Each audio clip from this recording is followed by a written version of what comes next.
Imagine being the weakest link in a world full of monsters, and your only hope is to survive a life where you're expendable.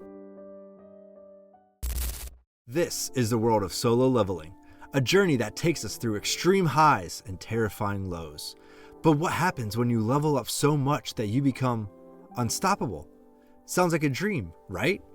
But, as we'll see, the greater the power, the greater the consequences. So, who's behind this epic story and what makes it so deep? To start things off, let's talk about where Solo Leveling came from. It wasn't always an anime, nope.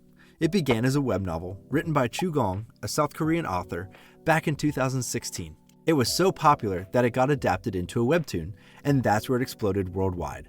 The webtoon brought the story to life with breathtaking visuals, every punch, every monster, every shadow perfectly capturing the intensity of the MC's journey. It's one of the most visually captivating webtoons out there.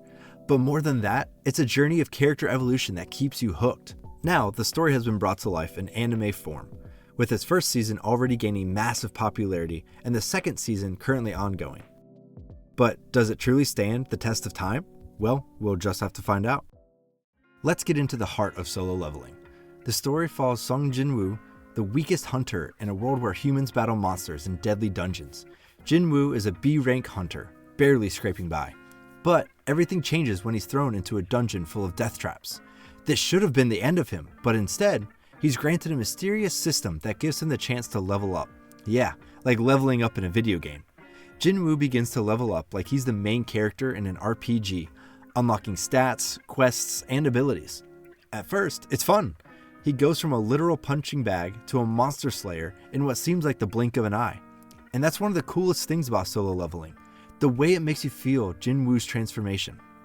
But here's the thing, as Jin-woo becomes stronger, he starts losing a part of himself. His humanity, his connections with people, everything begins to fade. The deeper you dive, the more you realize that being unstoppable comes with a heavy cost. On the surface, Solo Leveling is the ultimate power fantasy. Jin-woo's progression is insane. He starts off as the weakest, gets the system, and becomes a literal god, taking on armies of monsters and facing powerful enemies. It's what every fan of anime loves, the underdog going from nothing to everything. But here's where the story flips the script.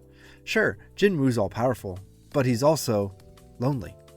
He can't share his triumphs because no one else can even remotely understand the weight he carries. As he becomes stronger, the emotional toll on him increases. His friends, his family, they're left behind because his growth puts him in a different league, one where no one can follow. This is where the story gets deep. Solo Leveling asks, what happens when you're too strong? What happens when you can't relate to anyone anymore? It's a hard pill to swallow when you realize that power, without anyone to share it with, can feel like a curse. Alright, now, let's talk about what, in my opinion, really works in Solo Leveling and what doesn't. Starting with the positives. First, the visuals in the anime adaptation are insane. A1 Pictures truly delivered with this one. The fight scenes are crisp, fluid, and intense. Seeing Jin-woo take down monsters in full motion, it's the kind of thing we've all been waiting for since the webtoon blew up. And it's not just the action. The animation captures the atmosphere perfectly, especially those dungeon scenes where you feel the weight of danger. The pacing is also a huge plus. The anime stays faithful to the source material while keeping things moving at a satisfying clip. But the best part for me, it's how the anime nails the power fantasy. Watching Jin-woo go from zero to hero is like living out every gamer's dream. It's hype, it's satisfying, and it's exactly what makes Solo Leveling so fun to watch. It's not just a story, it's an experience. But it's not all perfect. While Solo Leveling excels in delivering epic moments in action, it sometimes misses the mark when it comes to the supporting cast. Let's be honest, most of the side characters don't get the same level of attention. They feel more like background noise compared to Jin-woo's overwhelming presence.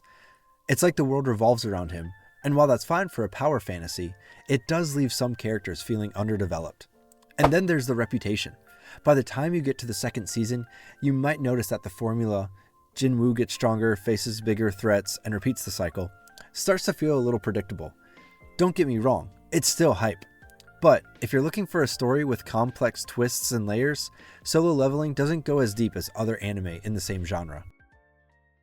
So, what's my verdict on Solo Leveling?